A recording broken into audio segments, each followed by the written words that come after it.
Hello everyone, Larry with Larry the Computer Guy here. We're an IT managed service provider in Commerce, Michigan, specializing in cybersecurity and compliance. So for in the news this week, in Michigan, winter is right around the corner.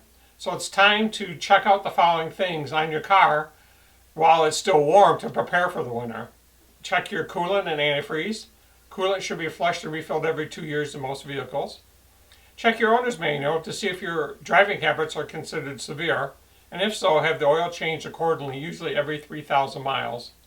Consider changing to a winter weight oil if you live in a cold climate. Check the battery and exhaust system. Be certain the heater and defroster are working properly. Keep the gas tank at least half full, decreasing the chance of moisture forming in gas lines and possibly freezing. Check tire tread depth and tire pressure. Consider special tires if snow and ice are a problem in your area. Check to see that the lights work and headlights are properly aimed. Replace wiper blades every 6 months or as needed. Consider special snow blades if the winter dictates it.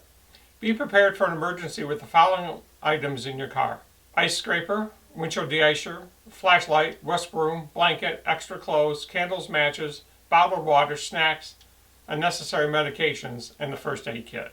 Stay safe. Have a great week.